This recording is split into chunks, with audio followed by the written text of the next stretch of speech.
He's the supersonic jet that's fed up with Earth being so flat. That's right, today we're sharing 5 Transformer facts about Thundercracker. Like this video and let me know which is your favourite version of Thundercracker, and do you think Thundercracker really cares about the Decepticon cause? Fact 1. Making his first on-screen appearance in the first episode of the G1 Sunbow cartoon, More Than Meets the Eye Part 1, Thundercracker's toy was imported by Hasbro in 1984 from Takara's Diaclone toy line. Japanese toy designer Kojin Ono designed the toy that would become Thundercracker as part of the 1983 Diaclone jet plane F-15 Robo assortment, with Takara originally releasing Thundercracker as acrobatic type. Hasbro used this colour scheme, making minor cosmetic changes before Marvel's Bob Budiansky created Thundercracker's character bio.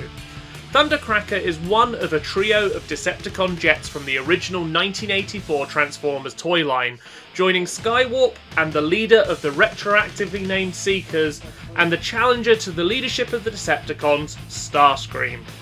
Fact 2.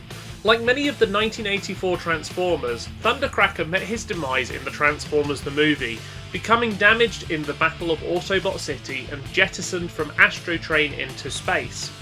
After Megatron bargains with Unicron and is reformatted into Galvatron, Thundercracker undergoes the same process. Unlike Skywarp, the question of who became Scourge isn't really up for debate.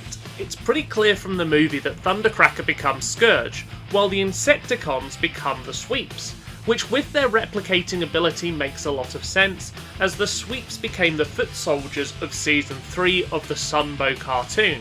However, if you have a theory that suggests a different fate for Thundercracker in the Transformers the movie, let me know. Fact 3. The original 1984 Transformers G1 toy packaging displayed each toy's bio and tech specs, which Marvel's Bob Budiansky wrote. Although Starscream, Skywarp and Thundercracker had the correct bios, their tech specs got switched around. In my Skywarp video, I said that Skywarp and Starscream's tech specs got switched, but as Skywarp's bio states that he's not too smart, and Thundercracker's tech specs say he has an intelligence rating of 4, this doesn't make sense. With this in mind, and considering interviews with Bob Budiansky in which he has shared his notes on the original ratings he gave the 1984 cast, in which he says Starscream had the highest overall ranking of the Decepticon jets, it would make sense that Starscream should get Skywarp's tech specs, Skywarp should get Thundercracker's tech specs, and Thundercracker should get Starscream's tech specs. Fact 4. Thundercracker's bio, written by Marvel's Bob Budiansky, is short but full of interesting information. The bio explains where Thundercracker gets his name from. It's due to his ability to travel at faster than supersonic speeds, 1500 miles per hour to be precise, allowing Thundercracker to produce controlled, deafening sonic booms that can be heard for 200 miles. Unfortunately, Thundercracker has been outpaced since 1984, as the fastest fighter jet still in service is the MiG-25 Foxbat, which can achieve a top speed of 2,190 miles per hour.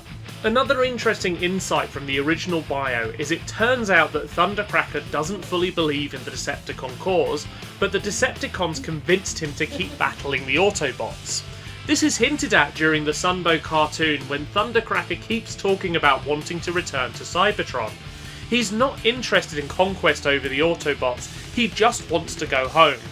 I think you can see some of this in Scourge too, where he seems more interested in what he can get for himself than the advancement of the Decepticon cause.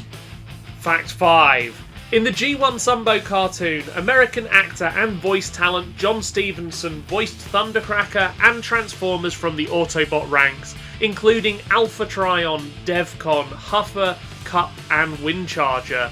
American voice actor Wally Burr voiced Thundercracker for one episode of the Sunbow cartoon, War Dawn. John Stevenson passed away in 2015 at the age of 91, leaving behind a legacy of great work. Best known as the voice of Fancy Fancy from Top Cat, Mr. Slate from the Flintstones, and Mr. Arable in Charlotte's Web. John Stevenson had a prolific acting career that spanned numerous movie and TV appearances as an actor and voice talent, He also appeared in G.I. Joe and one of my personal favourite 80s cartoons, Centurions. This is Prymus84, and you've been watching the 5 Facts of Prymus. Thanks for watching. Follow me if you want to see more Transformers facts, and let me know in the comments if I missed anything, got anything wrong, or if there's anything you want me to cover next.